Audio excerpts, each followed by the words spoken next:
Bonsoir tout le monde. Donc, on va parler un peu de l'Ukraine, de la Russie et de l'Occident ce soir. Alors, tout d'abord, on vit un contexte de tensions géopolitiques, géostratégiques, pour moi, qui sont les plus importantes depuis 2014, déjà à cause de l'Ukraine à l'époque. Et ces tensions, elles ont, à mon avis, plusieurs origines. Tout d'abord, il faut savoir que l'Ukraine est placée depuis 2014 sous un régime de colonisation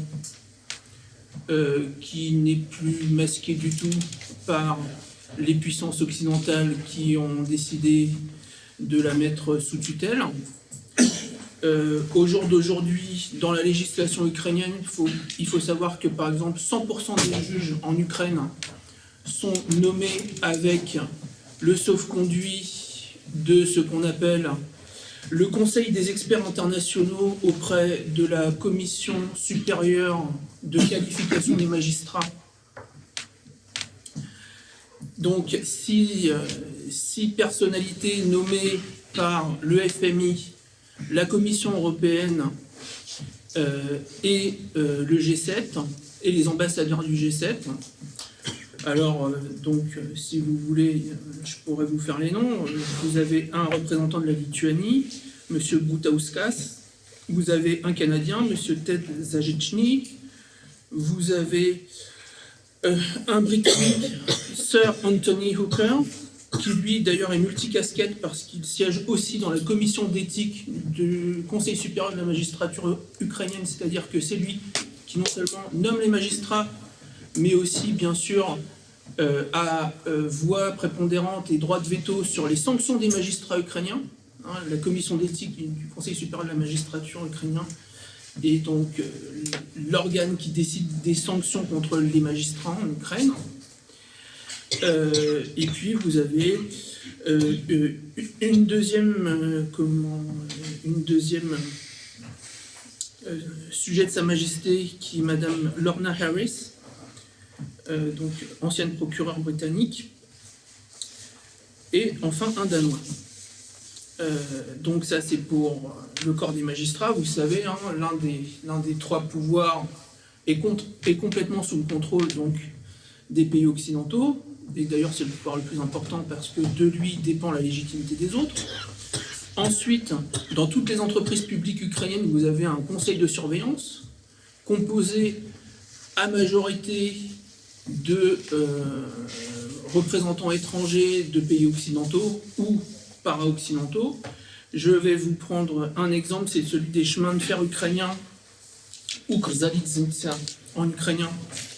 Donc, l'équivalent de la SNCF, et bien dedans, vous avez donc sur 6 membres du conseil de surveillance, 3 étrangers, plus, en fait, les 3 autres sont des para-étrangers, étant donné qu'ils ont tous, dans leur biographie, en fait, à un moment donné, fait une partie de leur carrière dans un pays occidental. Donc, les Ukrainiens ne sont pas vraiment ukrainiens, par contre, les étrangers sont vraiment étrangers. Donc, vous avez M. Shevki Adjuner, qui est, en fait, un Turc, mais qui était surtout, qui dans sa biographie, donc qui est un citoyen turc, qui dans sa biographie a cet immense avantage d'avoir été le directeur de la filiale de la BERD, de la Banque européenne de reconstruction et de développement à Kiev pendant une dizaine d'années. Vous avez Monsieur Christian Kuhn, qui est donc lituanien, donc ancien membre de la direction des chemins de fer lituaniens. Et enfin, vous avez Monsieur Mathieu Andreas, qui est autrichien et qui a été, pareil, haut fonctionnaire au ministère des Transports autrichien.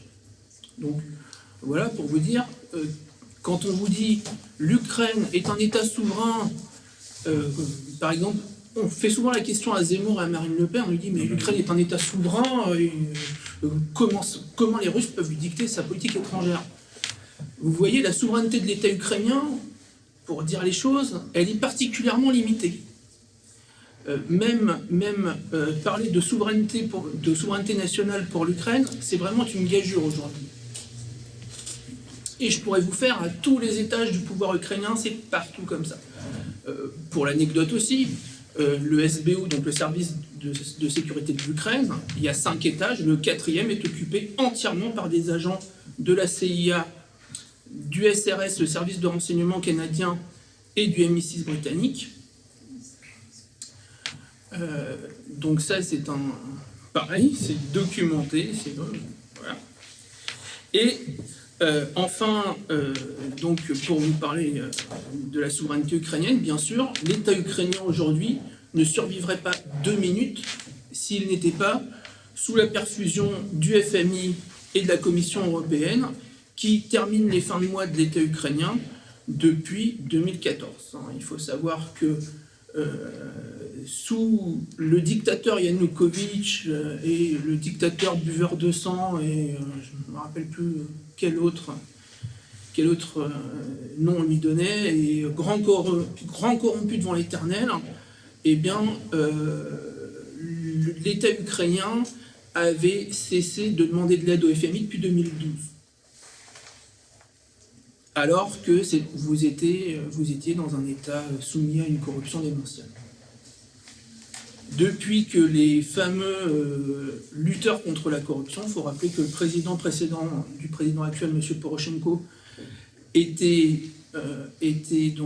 passé de la position de 4e à premier homme d'affaires du pays en devenant, dans le laps de temps, il était devenu président, que la Constitution lui faisait obligation de se défaire de toutes ses affaires et qu'il ne s'en est défait d'aucune, et qu'on avait à la tête du pays quelqu'un qui était le premier fournisseur de l'armée ukrainienne qui menait la guerre contre une région en Ukraine.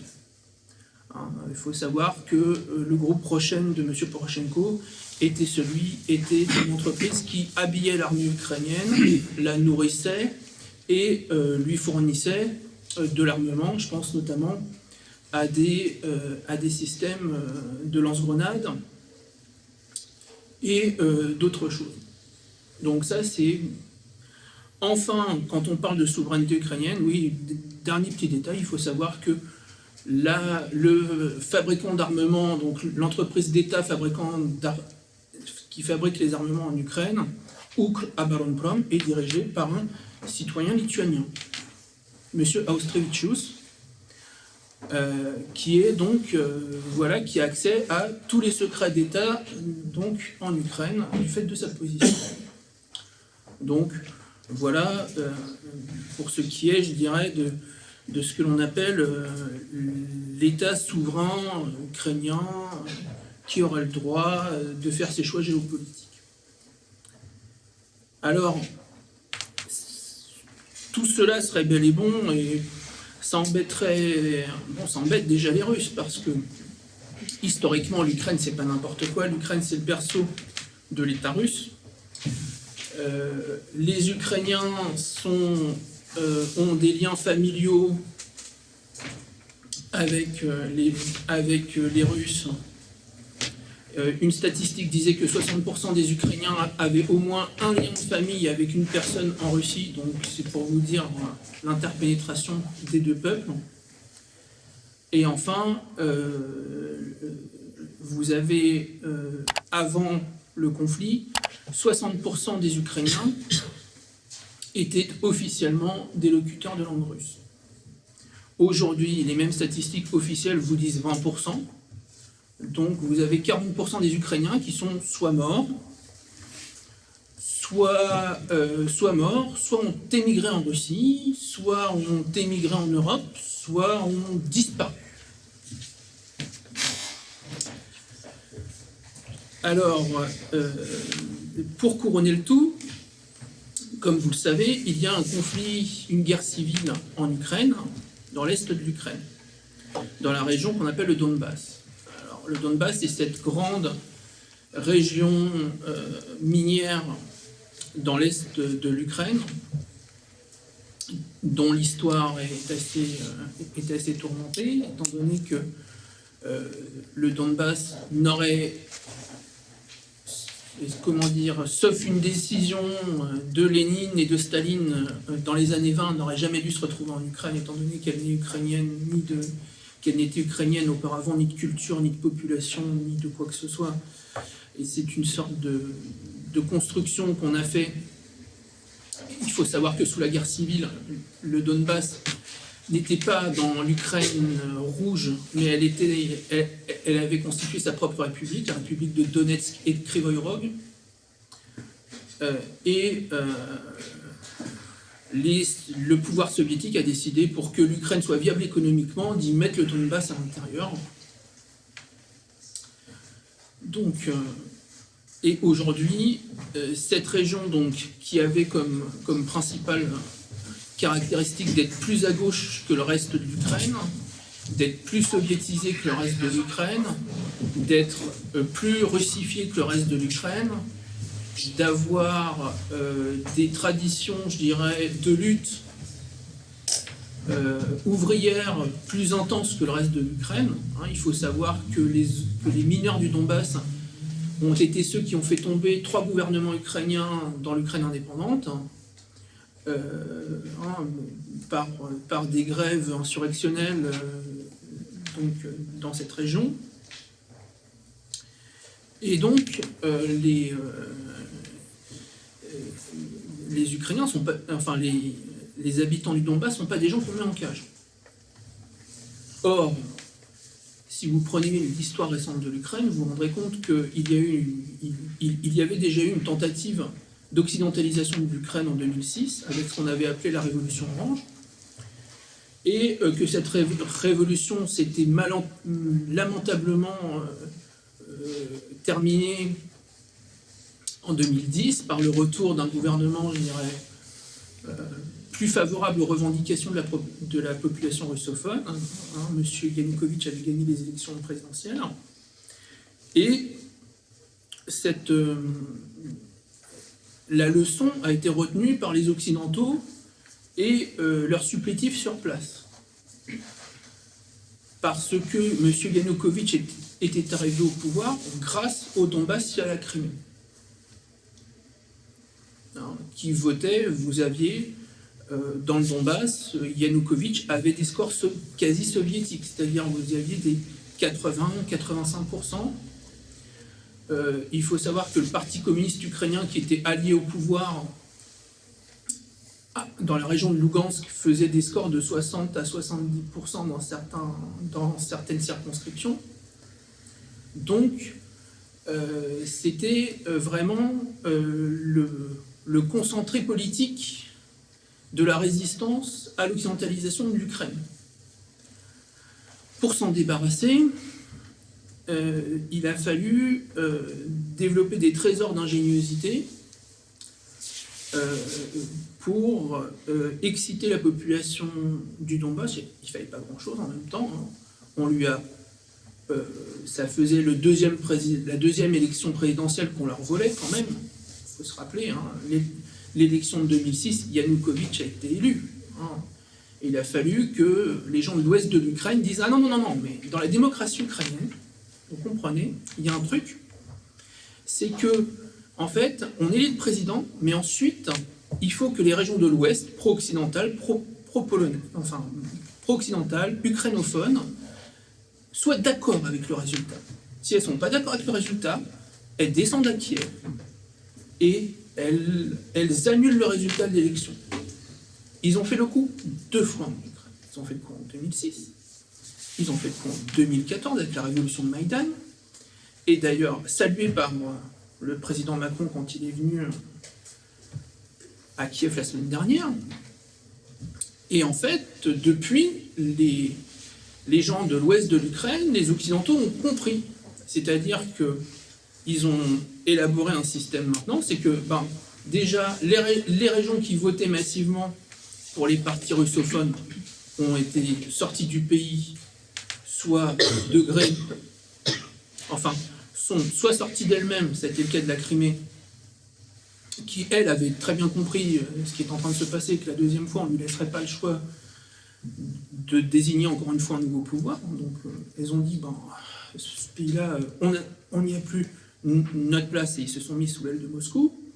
Et vous avez, dans le Donbass, là, ça s'est passé d'une autre façon, c'est-à-dire que le pouvoir ukrainien a dit quand on réprime des manifestations à Kiev contre des manifestants occidentaux et qu'on utilise les gaz lacrymogènes, c'est de la dictature.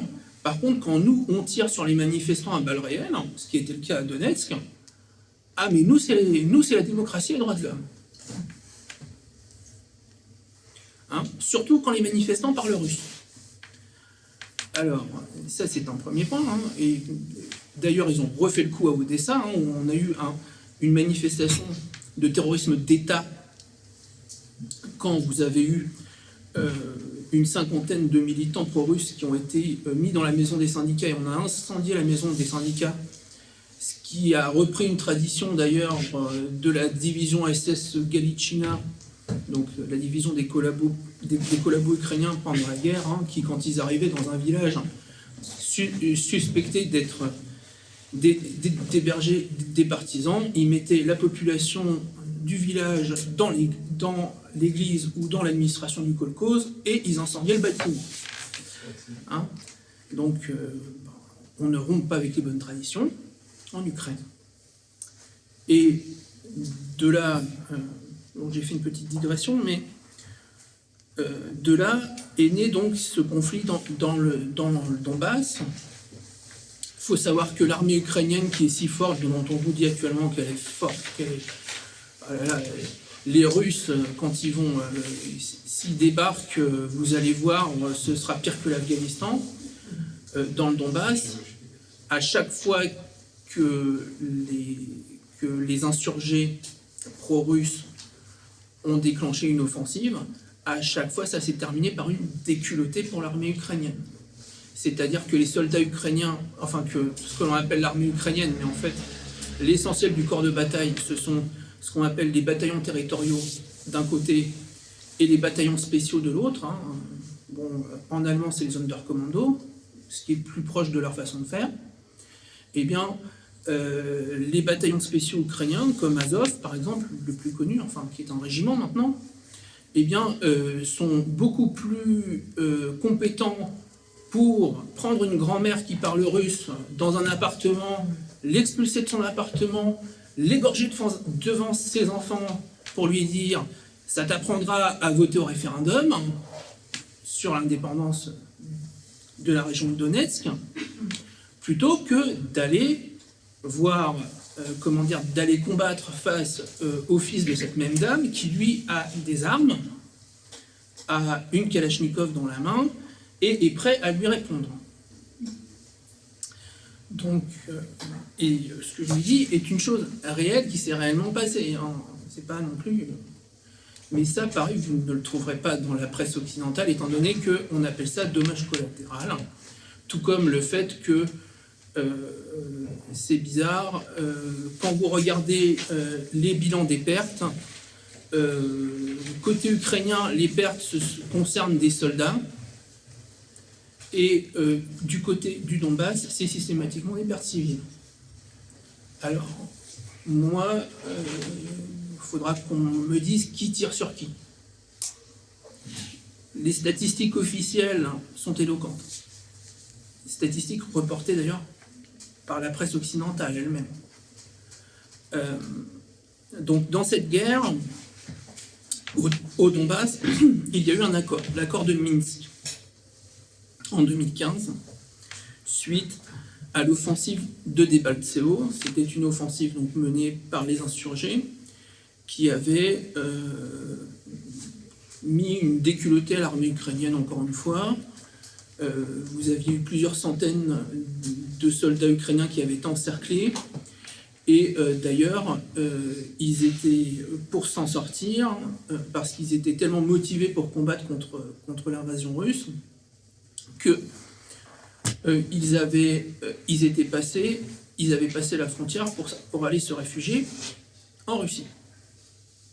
Hein, où ils ont été désarmés par les gardes frontières russes et ramenés dans leur pays. Voilà. Donc, pour vous dire la peur qu'ils avaient face à l'envahisseur. Et quand vous êtes... Et ces accords de Minsk, ils sont très intéressants parce que depuis 7 ans qu'ils existent, vous avez donc, ces accords ont été signés par l'Ukraine d'un côté, enfin par M. Kouchma, qui était censé représenter le gouvernement ukrainien d'un côté, et par les 2 représentants des républiques insurgées. Et ensuite, vous aviez un accord, je dirais, qui parrainait le tout entre la Russie, la France, l'Allemagne et l'Ukraine, et qui disait qu'ils appuyaient cet accord. Cet accord a été d'ailleurs approuvé par une résolution du Conseil de sécurité des Nations Unies. Et depuis 7 ans, que se passe-t-il? Les gouvernements ukrainiens, les uns après les autres, disent « On a signé sans réfléchir ». Finalement, le mec Kouchma qui a signé, on ne sait pas si on l'avait vraiment délégué pour signer un truc pareil. Vous savez, on n'a vraiment pas envie. Et puis de toute façon, ouais, c'est vrai, bon, ces accords, ils sont bien, mais ils sont pas bien.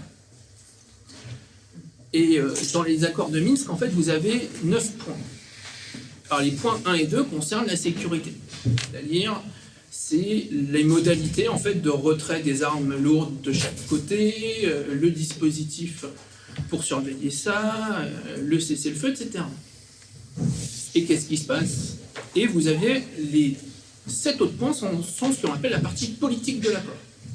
C'est-à-dire rétablir les relations économiques entre le Donbass et le reste de l'Ukraine, rétablir le paiement des aides sociales par l'Ukraine dans le Donbass, et vous avez les derniers points qui sont il faut faire des élections locales et négocier un statut définitif inscrit définitivement dans la constitution ukrainienne. Et ce qui se passe, c'est que vous avez le cessez-le-feu, donc qui se met en place, il est respecté. Quand, à Minsk, à l'époque, on commençait les réunions sur la partie dure de l'accord, c'est-à-dire les 7 autres points qui sont les points les plus difficiles, étant donné qu'il faut que l'Ukraine assure un statut d'autonomie aux provinces insurgées. Là, bizarrement, vous avez des bombardements du côté, donc, depuis l'Ukraine dans le Donbass, et les miliciens insurgés répliquent. Et on dit, ah, cessez-le-feu rompu, on sort la discussion, puisque la sécurité n'est pas assurée. Hop, ensuite, le cessez-le-feu respecté, on recommence les négociations, et là, boum, encore une fois. Et le plus cocasse dans l'affaire, c'est que vous avez l'Union européenne qui a mis des sanctions contre l'Ukraine, contre la Russie, pour faire respecter les accords de Minsk. Mais la Russie dit, non mais attendez, à chaque fois c'est les Ukrainiens qui tirent sur les autres dans le Donbass. Oui, mais non-respect de l'accord. Non mais attendez, nous on n'y peut rien si les autres ils continuent à tirer dans un... Non, je veux rien savoir. Et donc, vous avez cette sorte de blocage politique actuellement de l'accord, et surtout, vous avez donc un nouveau président, le président Zelensky, qui est arrivé au pouvoir il y a 3 ans, et ce président, il y a 2 ans, plutôt. Et il est très intéressant parce qu'il est arrivé au pouvoir en disant « je vais faire la paix ». D'ailleurs, comme son prédécesseur, je vais faire la paix dans le Donbass, vous allez le voir, en 3 mois, c'est réglé. Et puis, une fois arrivé au pouvoir, là, vous avez une sorte de chose qui change.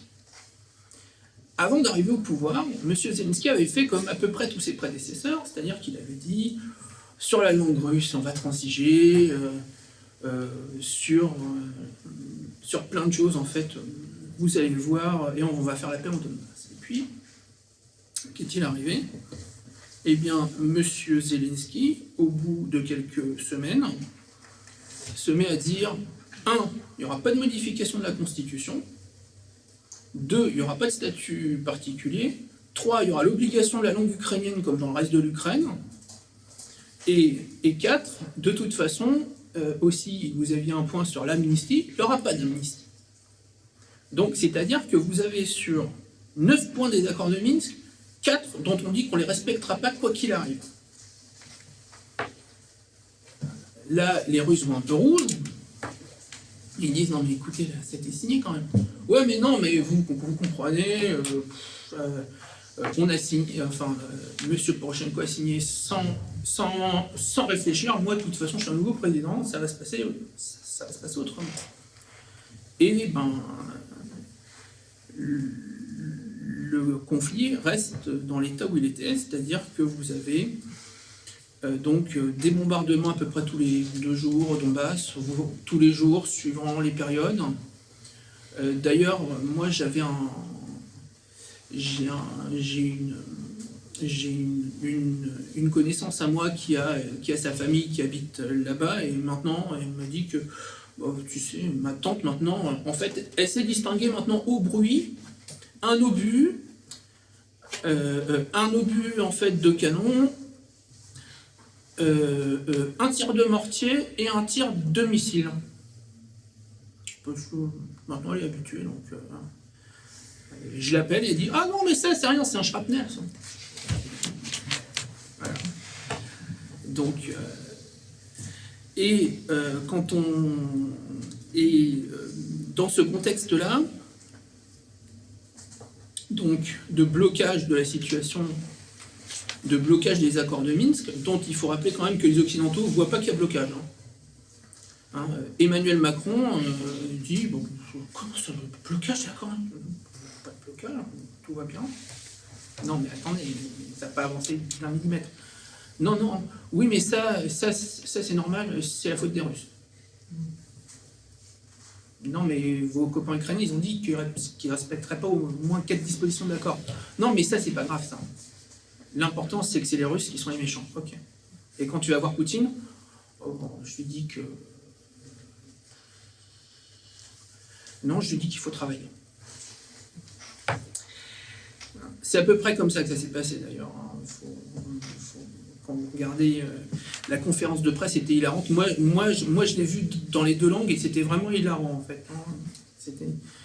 Vous aviez la question du journaliste russe de Commerçante.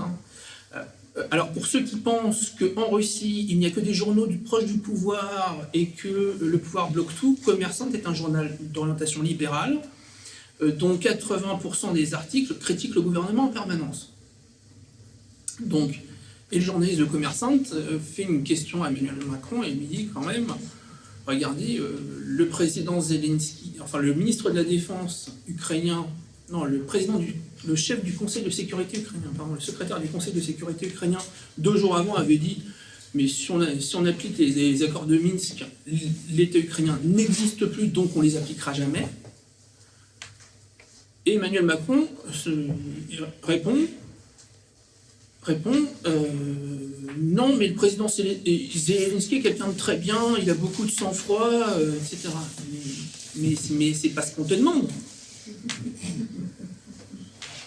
On te dit quand est-ce que les accords de Minsk seront appliqués, sachant que le gouvernement ukrainien dit officiellement par la voix de tous ses ministres qu'ils n'en appliqueront pas au moins 4 à 5 articles. Ah non, mais ça, c'est pas grave. L'important, c'est le processus. Alors ça, c'est la pensée macronienne, vous voyez tout de suite. L'important, c'est le processus. Peut-être qu'un jour, ils changeront d'idée. En même temps. On fait en même temps la paix et la guerre. On veut en même temps exterminer le camp d'en face, parce que quand vous lisez la presse ukrainienne officielle, c'est à côté de ça, Radio Mille Collines c'était de la plaisanterie au Rwanda, où on vous dit, mais les séparatistes, de toute façon, on va faire des camps. Donc déjà, quand vous avez un pays dans lequel, quand même, on donne le nom de stade, non, pas au général Pinochet, ce sera un peu trop gros quand même, mais on donne des noms de stages. Par exemple, vous avez un stade Roman Shухevich, qui était donc le chef, enfin qui était juste capitaine SS pendant la guerre, je veux dire, c'est rien quoi. Voilà. Qui était donc qui a dirigé lui-même le pogrom de Lvov, où 80% de la population juive de la ville a été exterminée avant même que les Allemands arrivent. Donc on est dans un pays où on donne le nom de ce mec à un stade, dans une grande ville, Ternopol, c'est quand même pas une petite bourgade. Et là, non. Et dans ce pays, on dit ah non, mais vous savez, on va faire des camps. Hein. Ouais. Et toute la population du Donbass, on va les passer dans les camps. Et puis, ceux qu'on jugera aptes à être des citoyens, on les libérera. Et puis les autres, on ne sait pas ce qu'on en fera. Peut-être qu'on les renverra en Russie s'ils sont gentils. Et puis sinon, on fera un truc avec une cheminée. Je sais pas, on est habitué quand même. Étant donné qu'on est bandériste. Donc,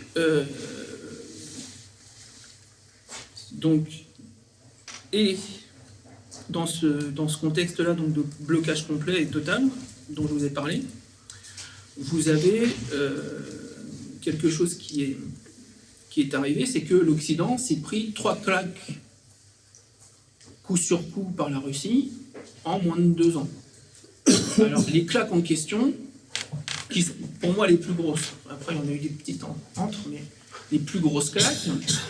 Première claque, la Biélorussie, où l'Occident pensait tenir enfin un changement de régime donc, dans un pays et mettre fin à la dernière dictature d'Europe, et le méchant Loukachenko, on allait en terminer avec lui. On avait tout prévu, manifestations, émeutes, etc.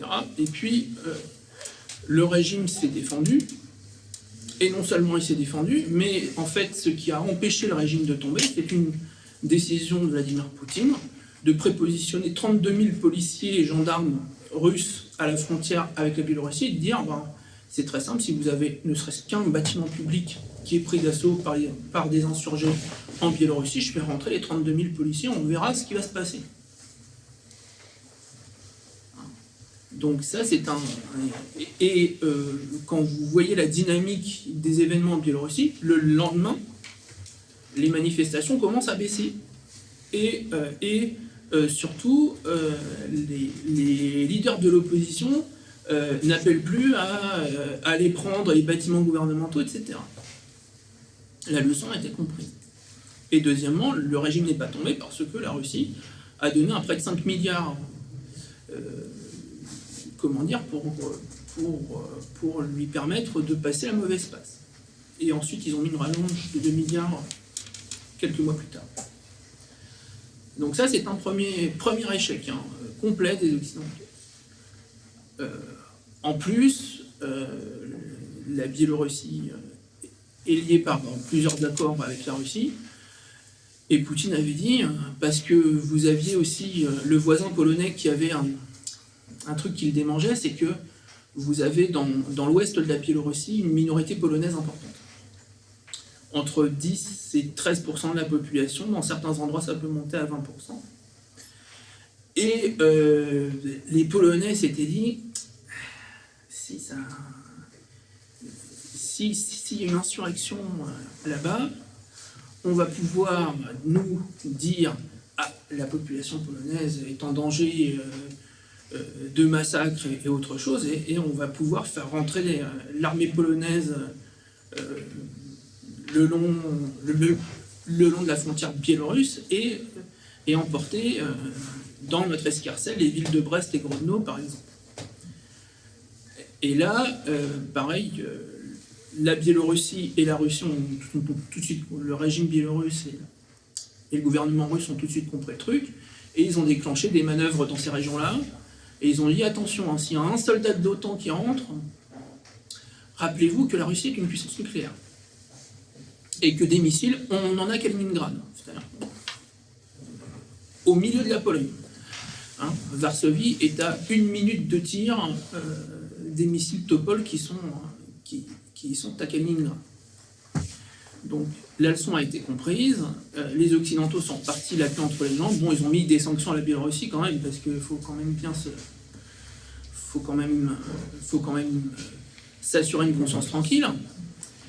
Et le deuxième coup dur qu'on s'est pris, c'est l'Afghanistan.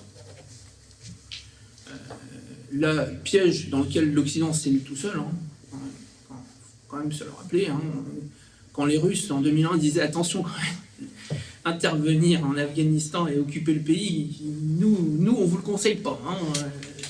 Nous on a essayé,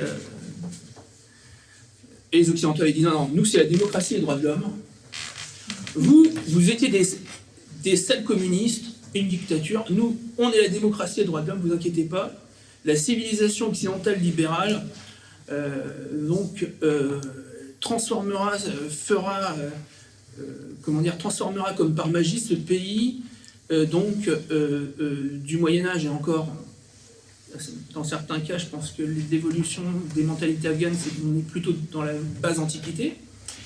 Et ils deviendront un pays occidental, libéral et moderne en une dizaine d'années, vous inquiétez pas.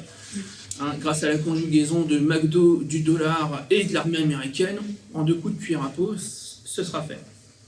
Et puis, manque de bol, ils sont tombés sur un truc qui s'appelle le nationalisme afghan, et ça s'est terminé de la façon dont on sait. Et alors là, l'Occident s'est pris une humiliation, l'une des pires humiliations qu'on s'est pris depuis le Vietnam. Et là, ça s'est... Et d'ailleurs, les Russes, eux, ont laissé leur ambassade ouverte à Kaboul. Ils ont commencé à négocier avec les talibans. Et ils ont pu évacuer leurs ressortissants en bon ordre, sans mitrailler les Afghans, comme l'a fait cet arsenal de la démocratie qu'est l'armée américaine. Et enfin, dernière humiliation des Occidentaux, elle a eu lieu il y a un mois, c'est le Kazakhstan. C'est-à-dire qu'au Kazakhstan, riche république d'Asie centrale, qui pour la France est importante étant donné que ça représente quand même une part non négligeable de notre approvisionnement en minerais d'uranium pour nos centrales nucléaires. Et donc ça approvisionne aussi en gaz et en pétrole un certain nombre de pays occidentaux et la Chine aussi. Eh bien, au Kazakhstan, pareil, on a cru, ça y est, faire tomber le régime en place du président Tokayev, et qui a le désavantage complet, c'est que, il ne maltraite pas sa minorité russe, que deuxièmement, il participe aux organisations créées par la Russie de coopération, notamment en matière économique, l'Union économique eurasiatique et militaire, l'organisation du traité de sécurité collective. Et on pensait enfin faire sauter ce pays qui avait, quelques mois auparavant d'ailleurs, refusé, comme tous ses voisins, d'accueillir une base américaine. Il faut savoir que les Américains, après le départ de l'Afghanistan, ont démarché à peu près tous les pays de la région, Ouzbékistan, Kazakhstan, Tadjikistan, et ils se sont pris des portes dans la gueule, pour être clair. On leur a dit non, et puis non. Oui, mais non. Et donc, savoir que Moscou et Pékin avaient dit à ces pays-là, écoutez, si vous faites ça, nous on prendra ça comme un acte hostile. Et donc, les États-Unis sont si loin et nous on est si près, il ne faudrait pas essayer. Et effectivement, donc, les États-Unis s'étaient pris des portes dans la gueule donc, par tous les États de la région, parce que, alors qu'ils voulaient une base pour quand même continuer à bombarder les Afghans, parce que là où il n'y a pas de gêne, il n'y a pas de plaisir. Et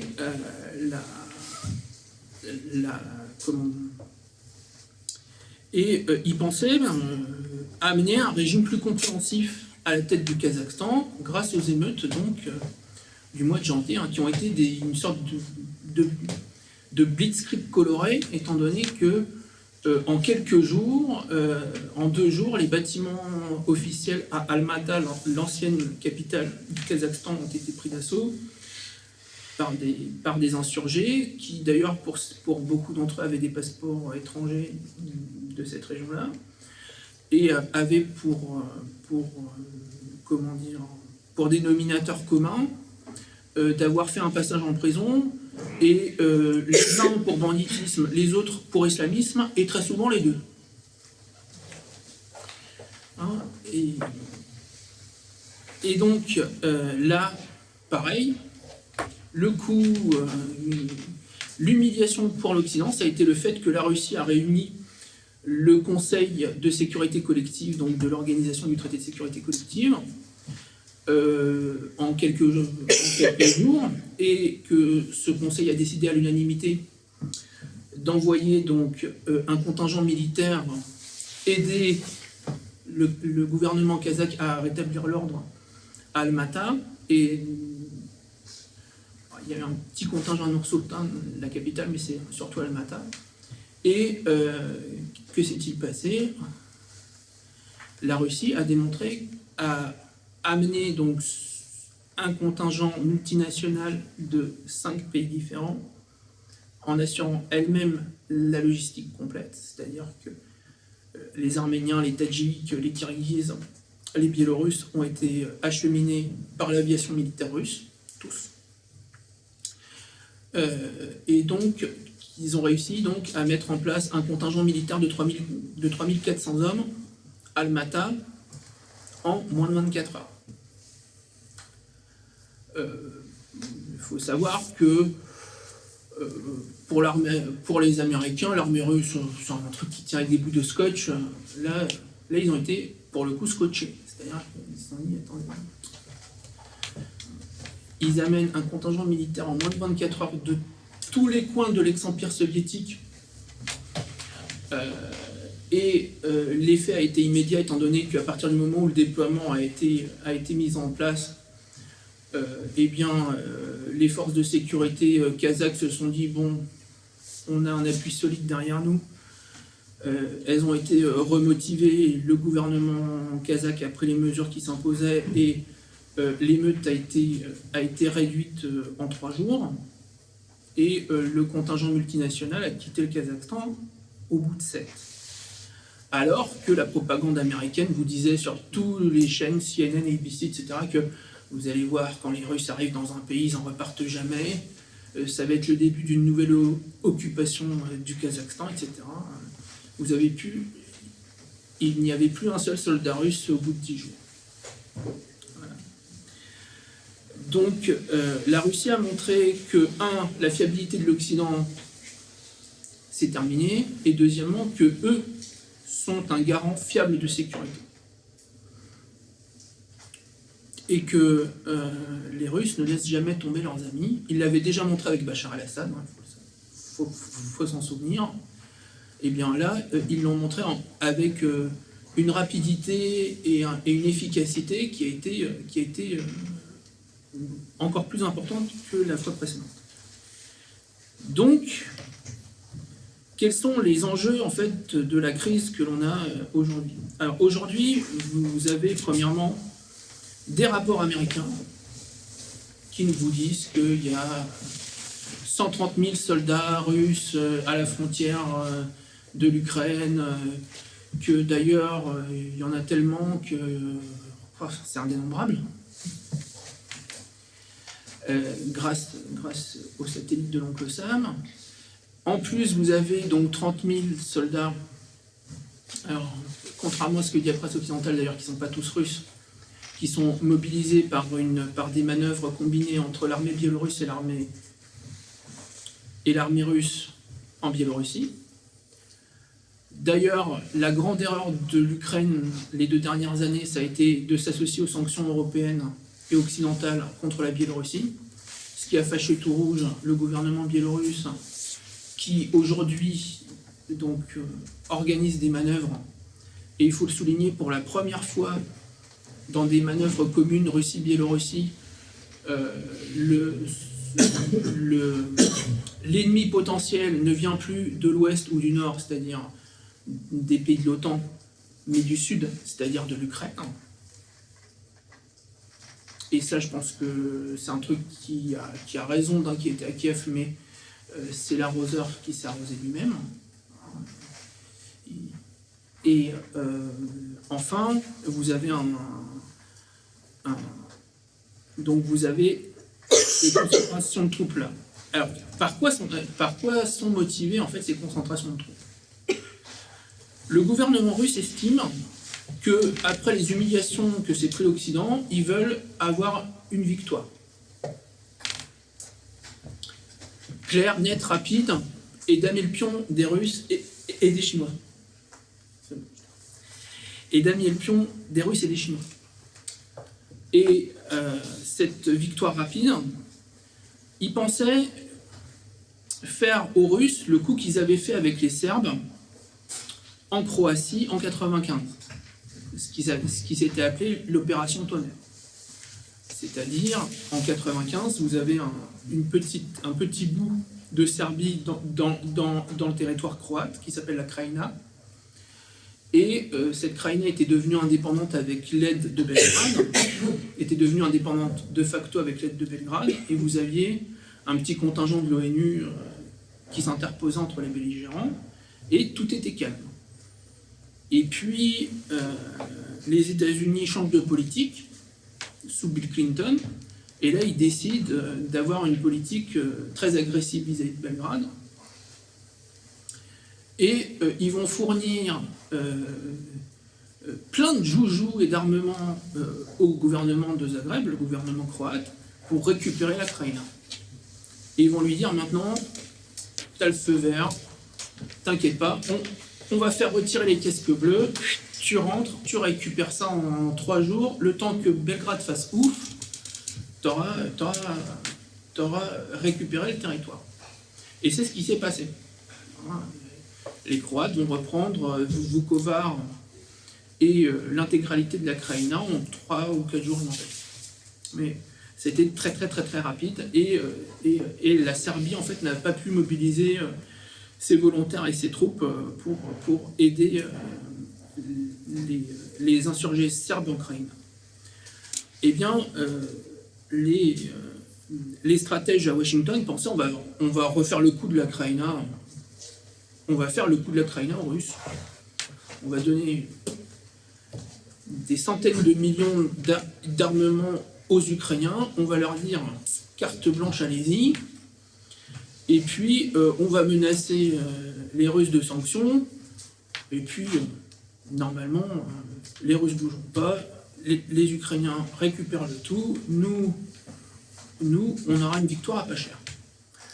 Sauf que la Russie d'aujourd'hui n'est pas la République fédérale de Yougoslavie de 1995, et l'armée russe n'est pas l'armée yougoslave.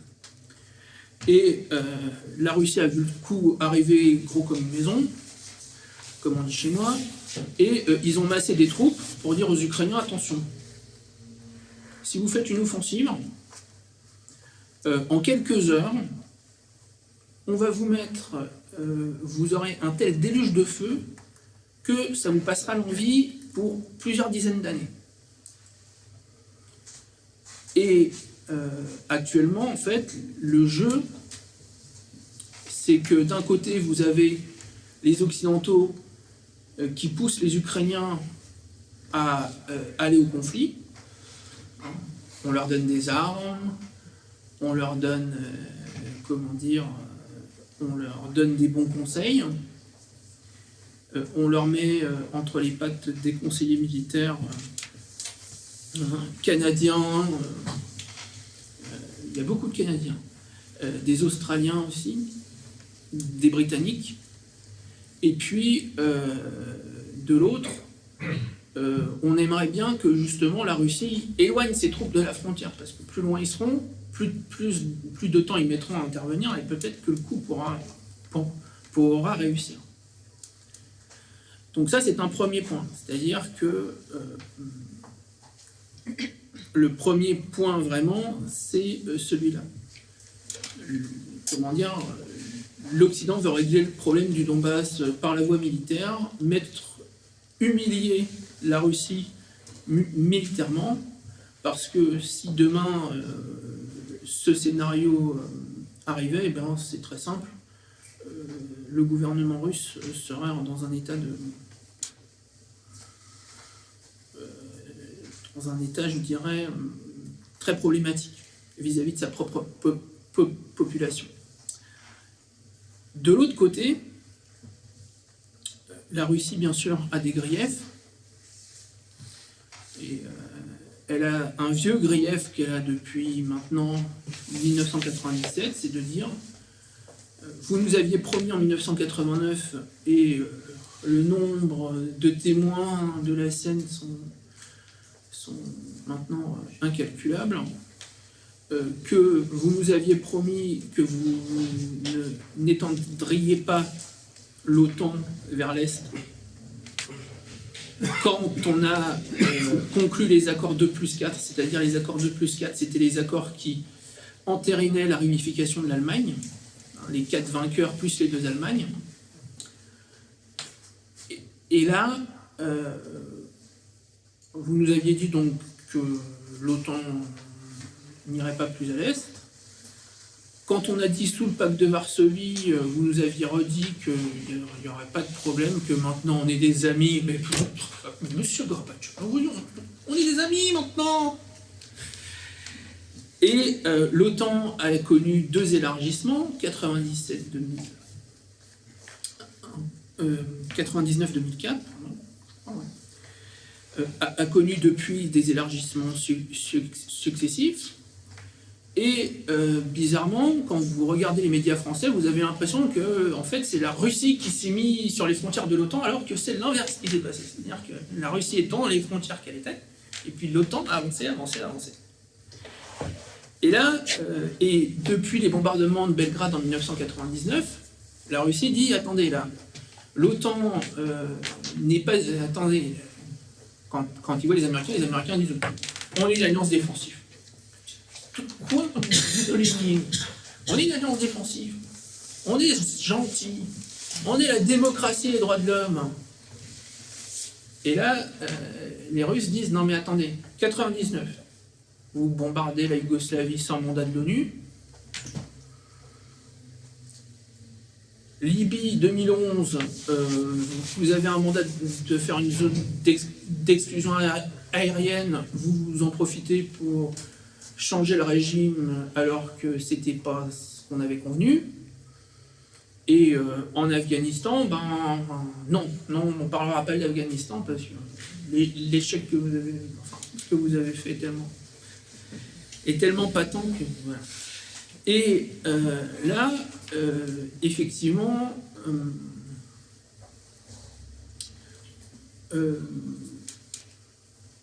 l'OTAN donc est devenue une organisation agressive, parce que quand on se donne pour mandat de répandre la démocratie et les droits de l'homme, y compris avec les bombes et le napalm,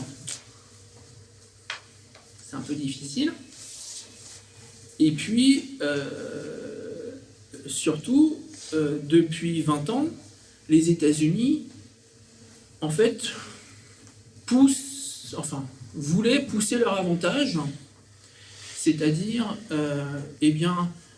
ils ont mis un bouclier antimissile en détruisant l'accord ABM. C'était un accord qui interdisait justement de faire des systèmes de défense antimissile en Europe, pour que la dissuasion en fait entre l'Union soviétique à l'époque et les USA reste à parité, qu'on s'équilibre par la terre. On a mis un bouclier antimissile contre la vie des Russes. On a déchiré donc le traité ABM. On a déchiré un certain nombre de traités, le traité ciel ouvert, qui était un traité qui permettait en fait d'observer mutuellement ces espaces aériens pour justement augmenter la confiance, comme on dit. Les Américains ont déchiré ce traité. Et en fait, on est rendu à un point où, en matière, je dirais, tout l'acquis de la fin de la guerre froide, de réduction des armements, d'augmentation de la confiance et d'augmentation, je dirais, de la sécurité par le progrès de ce qu'on a, par la réglementation en fait des armements, eh bien tout ça a sauté depuis 20 ans. Les Américains sont tombés dans l'hubris, et non seulement ils ont fait ça, mais en plus ils ont étendu l'OTAN jusqu'aux frontières de la Russie. Et les Russes maintenant disent, bon, maintenant ça suffit. Et sur la question de l'Ukraine, vu ce dont je vous ai parlé, les conflits, le fait que l'Ukraine est devenue un protectorat occidental et que la population russophone se retrouve dans une situation où elle est privée de ses droits. Ah, et puis aussi, oui, dans l'Ukraine démocratique occidentale, faut quand même rappeler que le président Zelensky a fermé 4 chaînes de télévision par décret. C'est ce qu'on appelle la démocratie, les droits de l'homme. Et que l'Ukraine doit être l'un des seuls pays au monde dans lequel on prononce des sanctions contre ses propres citoyens sur son propre territoire. C'est-à-dire que le président Zelensky prend des décrets de sanctions. Donc il met des sanctions économiques contre ses propres citoyens, sans décision de justice, sans rien. Voilà. Et donc le chef du principal parti d'opposition, qui est la plateforme de l'opposition, qui est donc un parti russophone de l'Est de l'Ukraine, eh bien le chef de ce parti-là est sous sanction de son propre gouvernement par décret présidentiel.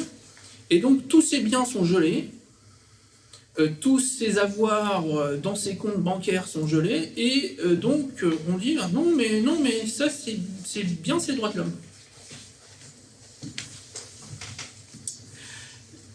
Et donc le fait que les Occidentaux non seulement redéfinissent les règles, mais en plus ne respectent pas les règles, et ensuite quand une règle ne leur plaît pas, ils la déchirent, eh bien les Russes maintenant disent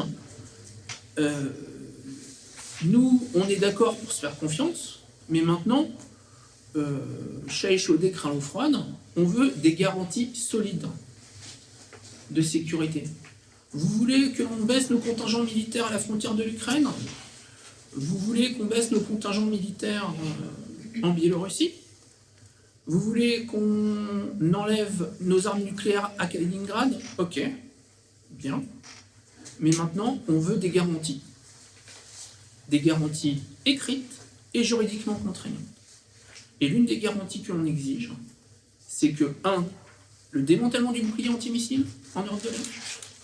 Deuxième garantie que l'on exige, c'est plus d'extension de l'OTAN. Donc, ce que vous aviez promis à l'Ukraine, la Géorgie, eh bien, vous le mettez dans votre poche et vous l'oubliez à tout jamais. Et enfin, nous voulons plus de nouvelles bases américaines dans notre étranger proche, c'est-à-dire dans les pays d'ex-URSS. Et les Américains disent non, non et non. Pourquoi? Alors, quand je vois un responsable occidental comme Biden dire souveraineté nationale de l'Ukraine, donc déjà un dirigeant occidental de plus d'un pays de l'Union européenne, enfin, ou des États-Unis, enfin non, les États-Unis c'est normal un peu, mais d'un pays de l'Union européenne comme Emmanuel Macron vous dire souveraineté nationale, alors que lui c'est un concept que dans son propre pays il a oublié depuis au moins 30 ans, c'est au minimum risible. Et donc, aujourd'hui, on est dans cette situation un peu bloquée où l'Occident dit pousse l'Ukraine à la solution militaire au Donbass, comme on l'appelle à Washington, attendant une réaction russe qui arrivera parce que c'est comme 2 et 2 font 4. D'ailleurs, le président biélorusse a dit que si l'armée russe devait aller protéger les citoyens russes au Donbass, il faut rappeler que depuis 2 ans, les citoyens du Donbass ont le droit de demander la nationalité russe, et il y en a actuellement, je crois, 600 000 sur le territoire. Eh bien, si la Russie y va, nous, il n'est pas exclu qu'on n'y aille pas aussi. Donc, là, on aurait le scénario d'un affrontement de haute intensité. Et Washington ne voudrait pas bouder son plaisir, parce que ce qui intéresse Washington là-dedans, ce n'est pas la discussion de sécurité avec les Russes, ils s'en foutent, très clairement. Emmanuel Macron et Olaf Scholz peuvent dire ce qu'ils veulent. Biden, il n'est pas prêt à renoncer à la politique d'impérialisme et de containment de la Russie et de la Chine. D'ailleurs, la plus grande surprise pour moi ces dernières semaines, ça a été la déclaration du ministère des Affaires étrangères chinois qui, pour la première fois, dit que l'extension de l'OTAN à l'Est est un danger pour la sécurité internationale. C'est la première fois que la Chine se prononçait sur cette question, je parle sous votre contrôle, mais... et donc ça a été relevé par la presse russe notamment, qui en a beaucoup parlé. Et c'est un vrai tournant en fait dans la politique extérieure, étrangère chinoise. Mais ça, les Américains, ils s'en foutent un peu. Eux, ce qu'ils veulent, c'est avoir un affrontement en Ukraine pour pouvoir mettre des sanctions nucléaires, enfin des sanctions pas nucléaires, hein, mais mettre des sanctions d'un niveau égal au moins à celles qu'ils avaient mises à l'époque où le plan Marshall a été établi en 1947.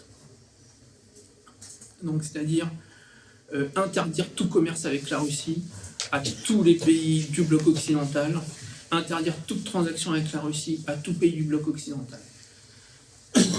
Ça, je pense que c'est la vraie motivation de ce qu'on voit actuellement. C'est-à-dire que les Américains poussent les Ukrainiens à reprendre par la force le Donbass, sachant que la réaction de Moscou pourrait être qu'une intervention militaire, et ensuite accuser la Russie d'invasion de l'Ukraine, et coller solidifier le bloc occidental ensemble dans un régime de sanctions qui sera au moins égal à celle qu'ils avaient mis à l'Union soviétique quand ils avaient fait le plan Marshall. Il faut savoir que le plan Marshall, contrairement à ce que vous pensez, le dur du plan Marshall à l'époque en 1947, ça a été les sanctions anti-soviétiques, qui étaient automatiques pour quiconque acceptait l'aide du plan Marshall. Hein. Et ça, c'est, je pense, en tout cas, c'est le vrai dur en fait de l'affaire actuellement. Et les Européens essayent de sortir de ce piège en fait que les Américains leur tendent. Je pense qu'ils y arriveront, j'ai l'impression. Les signes actuellement montrent que Washington fait tout pour être suivi, et je pense qu'ils seront suivis. Et ça va avoir des conséquences directes, c'est que, par exemple, je pense que le prix du gaz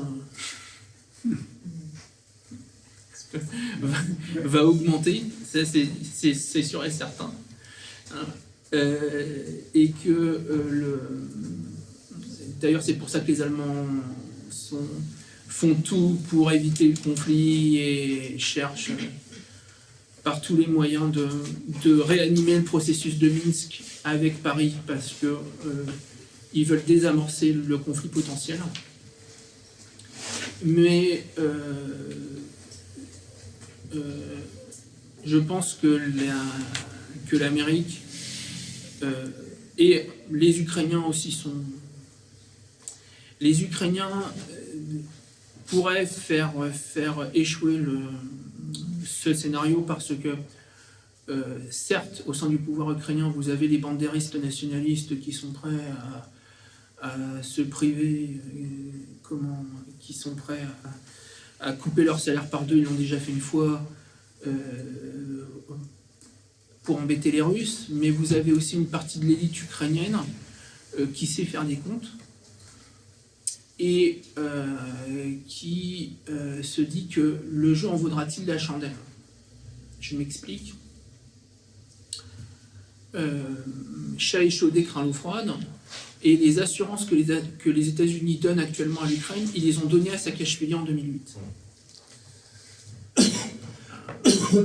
C'est-à-dire que on voit le même scénario, c'est-à-dire qu'on avait dit à Saakashvili, allez-y, bombardez l'Ossétie du Sud, bombardez les troupes russes, nous, de toute façon, la garantie de Washington, elle est en béton armé. Si les Russes font rentrer leurs troupes, nous, on vous soutiendra, y compris avec une aide militaire. Et puis, ce qui est arrivé, c'est que quand Saakashvili a appelé la Maison-Blanche, il a eu cette réponse: le numéro que vous avez demandé n'est pas attribué. Le numéro que vous demandez n'est pas attribué. Voilà. Donc, une partie de l'élite ukrainienne se demande si a des doutes sur les garanties de sécurité que donnent les anglo-saxons.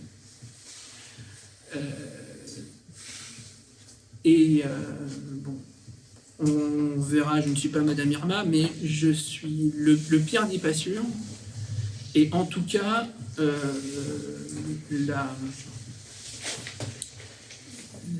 la divergence, je dirais, d'intérêt entre les Américains et une partie de l'Europe de l'Est qui les suit de façon inconditionnelle, et les pays d'Europe de l'Ouest qui seront les grands perdants de cette affaire,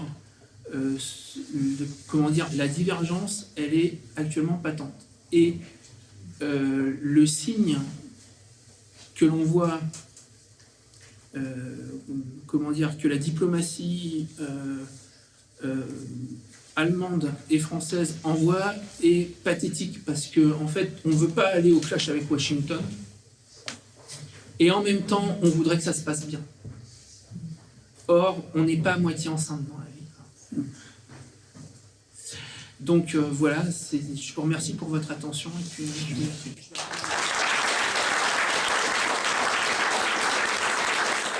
Chers camarades, si tu veux plus de contenu, de réinformation, d'éducation populaire et de formation intellectuelle, n'hésite pas à faire un don sur notre page Tipeee.